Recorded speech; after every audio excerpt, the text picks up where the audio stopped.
নমস্কার, আমি রুম্পা ডেইলি লাইফস্টাইলে আপনাদের সবাইকে স্বাগতম। প্রত্যেক দিনের মতন আজও আমি চলে এসেছি আমার আজকের ডেইলি লাইফস্টাইল নিয়ে। আজ মঙ্গলবার, সকাল হয়ে গেছে। সকালের শান্ত স্নিগ্ধ ঠান্ডা বাতাস আমি আমার চোখে মুখে লাগিয়ে নিয়েছি, আর আকাশের দিকে তাকিয়ে মনটা একেবারে ভরে গেছে। আগের দিন রাত্রেবেলা বৃষ্টি শুরু হয়েছিল 8টা সাড়ে 8টা নাগাদ। প্রতিবার যেমন পুরো বাড়িতে জল ভর্তি হয়ে যায়, ঠিক তেমন জলে একেবারে পরিপূর্ণ হয়ে গেছিলো। যেহেতু রাত ছিল, অন্ধকার ছিল, তাই বাইরের পরিবেশ দেখার বা বাইরের ওই বৃষ্টি পড়লে বা জলমগ্ন হয়ে গেলে যে ভয়টা, সেই জিনিসটা ছিল না। কিন্তু তারপর যখন শুতে যাই রাত 11টা, তখনও দেখলাম যে বাইরের ওই গেটটার নিচটা একেবারে জলে পরিপূর্ণ, আর প্রত্যেকবারের মতন বাইরের জলের স্রোত বাড়িতে হু করে ঢুকছে। তো সেই দেখে ঠাকুরের নাম নিয়ে ঘুমিয়ে পড়লাম, আর সকালবেলায় ঠাকুরের নাম নিয়ে উঠে দেখি সব জায়গায় জল নেমে গেছে, শুধু সামনের চাতালটুকু ওখানে হয়তো ঢালাইটা বা ঢালাই বলে কিনা জানি না, যাই হোক ওইখানটা একটুখানি হয়তো মিস্ত্রির কাজ ঠিক মতন হয়নি বলে ওই জায়গাটা নিচু থাকার জন্য ওই জায়গাটায় জলটা জমে আছে, যেটা আস্তে আস্তে সকালবেলার সাথে সাথে একদমই কমে গেছিলো। 8টা সাড়ে 8টা 9টা 10টার পর থেকে আস্তে আস্তে জলটা একদমই সরে যায়। আমি তো আমার প্রত্যেক দিনের মতো নিত্য নৈমিত্তিক কাজগুলো একটা একটা করে সারছি। আর এখন কিন্তু ভীষণ পরিমাণে লোডশেডিং হচ্ছে। আপনাদের ওই সমস্ত জায়গায় কি লোডশেডিং হচ্ছে জানি না। এটা 2 থেকে 3 মাস ধরে দেখছি লোডশেডিংয়ের পরিমাণ বেশ হচ্ছে। তবে হ্যাঁ, লোডশেডিংটা কিন্তু সকালের দিকেই হয়, 8টা থেকে বা 7:30 থেকে 9:30 10টার মধ্যেই হয়। আগে কিন্তু এই লোডশেডিংটা হতো না, বা লোডশেডিংটা সন্ধেবেলা দুপুরবেলা এই রকম সময়ে হচ্ছে না, সকালের দিকেই হচ্ছে। তো জানি না কেন হচ্ছে, কী কারণে হচ্ছে। তো যাই হোক, হ্যাঁ, একদিকে অসুবিধা হয় না, আবার অপর দিকে যারা আমরা ভিডিও বানাই আমাদের পক্ষে কারেন্ট না থাকলে যে কোনো সময়ই অসুবিধা, কারণ ঘরে পর্যাপ্ত আলো না থাকলে ভিডিও করার পক্ষে অনেকটাই অসুবিধা। যদিও আমার রান্নাঘরের যা বাল্ব জ্বলে তাতে পর্যাপ্ত আলোর পরিমাণ অনেকটাই কম। তো সেই জন্য ফোনের যেহেতু কারেন্ট চলে গেছে, ফোনের টর্চ লাইটটা জ্বালিয়ে আস্তে আস্তে যেটুকু ভিডিও ক্লিপ নেওয়া যায় করলাম। বাসনগুলোকে জড়ো করলাম, করে তারপরে মাজবো কী করে, এক হাতে তো আর মাজা যায় না। তো গ্যাস টেবিলটাকে মুছে নিয়ে তারপর আমি ফোনের ক্যামেরা অফ করে ঘরে যেরকম পরিমাণে আলো পড়ে তাতে করে আস্তে আস্তে কাজগুলো সব সারলাম। এরপর চলে আসলাম ঘর মুছতে। যেহেতু ঘরে আলোটা একটু বেশি, তাই ঘর মোছার ক্লিপটা আমি ঘরেই নিলাম। তবুও আলো সব পর্যাপ্ত পড়েনি, কারণ একটা টিউবলাইটের আলো আর ঘরের দরজা জানলা খোলা অবস্থায় যা আলো, বাড়ির চারপাশে গাছপালায় ভর্তি, তো সেই আলোতেই করেছি। চলুন আজ এক আশ্চর্য জিনিস আমি দেখাই। এই ফুল আমি আপনাদের বহুবার এর আগে দেখিয়েছি, বলেওছি যে এই ফুলের গন্ধে একেবারে আমাদের বাড়ি ম ম করে। আজকে এই গাছ তো বাড়িতে প্রায় ভর্তি হয়েই গেছে, আপনারা যারা আমার ভিডিও দেখেন তারা জানেন। আজ প্রথমবার এই ফুলগুলো তুলে নিয়ে আসলাম, 2টো ফুল তুলে নিয়ে আসলাম, কারণ একসঙ্গেই 4টে-5টা ফুল, মানে গাছে 4টে-5টা, একটা গাছে না 4টে-5টা ফুল গাছে 4টে-5টা ফুল ফুটেছে।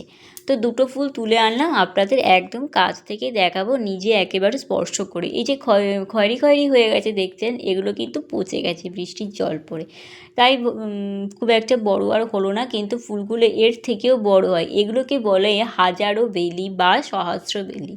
যেহেতু এরকম ক্ষুদ্র ক্ষুদ্র অনেকগুলো ফুল একসঙ্গে জমাট বেঁধে আছে, জমাট বেঁধে না, একসঙ্গে ক্ষুদ্র ক্ষুদ্র অনেকগুলো ফুল নিয়ে একটা বড় ফুল তৈরি হয়েছে, তাই এর নাম হাজারো বেলি বা সহস্র বেলি।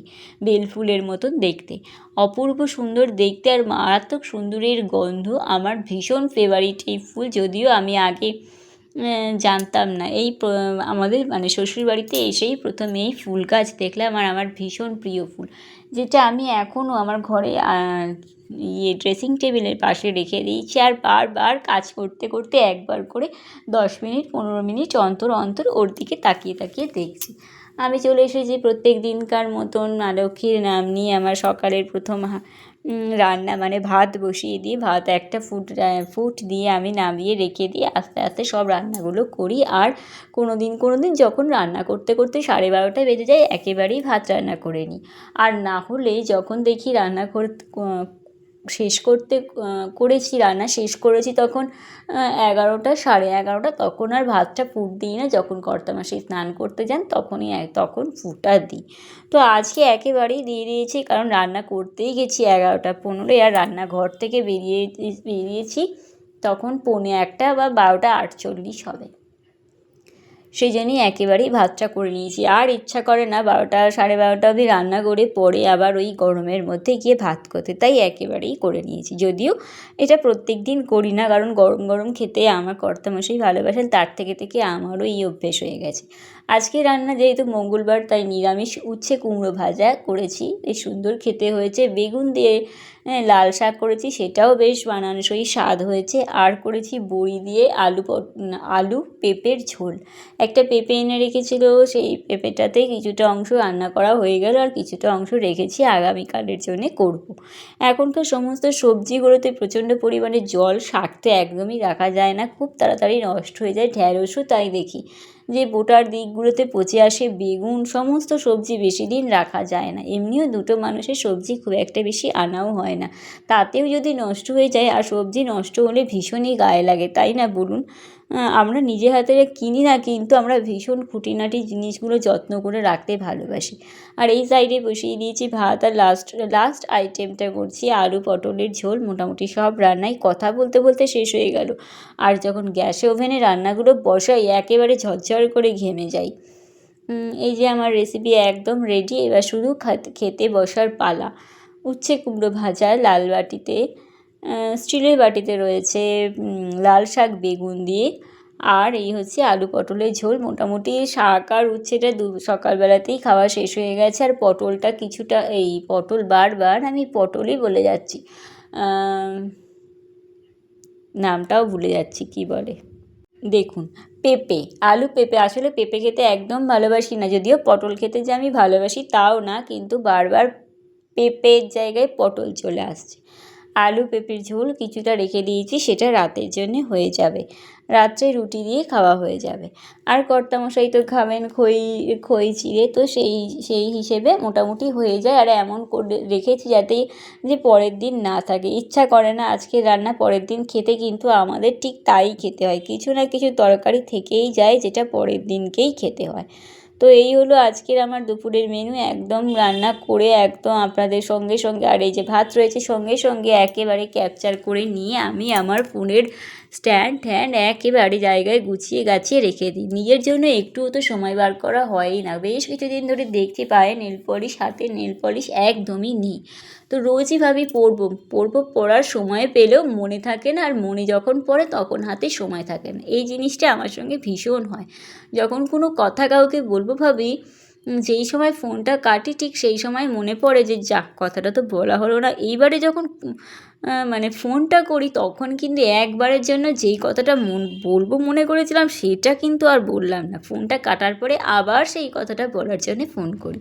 তো যাই হোক, ঠিক তেমনই কবে থেকে ভাবছি নেল পলিশ পরবো, তাই অবশেষে নেল পলিশ নিয়ে বসে পড়লাম। যে নেল পলিশের কালারটা পরছি আকাশি রঙের, সেটা কিন্তু আমার রিসেন্ট কেনা না, কত বছর কেনা হয়েছে আমার ঠিক তাও মনে নেই। মনে তো হয় মোটামুটি 4 থেকে 5 বছর হয়েই গেছে, পরাই হয় না। আসলে সাজগোজের প্রতি খুব কমই নেশা, সেই জন্যে অতটা গুরুত্ব দেওয়া হয় না। আগে তো পায়ে বৃহস্পতিবার নিয়ম রক্ষার জন্য আলতা পরতাম, সেটাও প্রায় 3 বছর হয়ে গেল যে নিয়ম করে আলতাও পরা হয় না। বিয়ের প্রথম খুব আলতা পরতাম, প্রত্যেক বৃহস্পতিবার দিন আলতা পরতাম। আর শাশুড়ি মা ভীষণ ভালোবাসতেন, যে আমি আলতা পরছি দেখে চলে আসতেন, বলতেন আলতা পরছো। তো এতক্ষণ পর্যন্ত যারা আমার ভিডিওটা দেখলেন তাদের অসংখ্য ধন্যবাদ এইভাবে সাথে থাকার জন্যে, পাশে থাকার জন্যে। আপনাদের একটা কমেন্ট, একটা ভিউজ, আমি কিন্তু অনেকটা মনোবল পাচ্ছি। তাই প্রত্যেক দিন কিন্তু আমি আমার ভিডিও নিয়ে চলে আসছি, আর প্রতিদিন যতদিন এই প্ল্যাটফর্মে আছি প্রত্যেক দিন আমি আমার ভিডিও নিয়ে চলে আসব।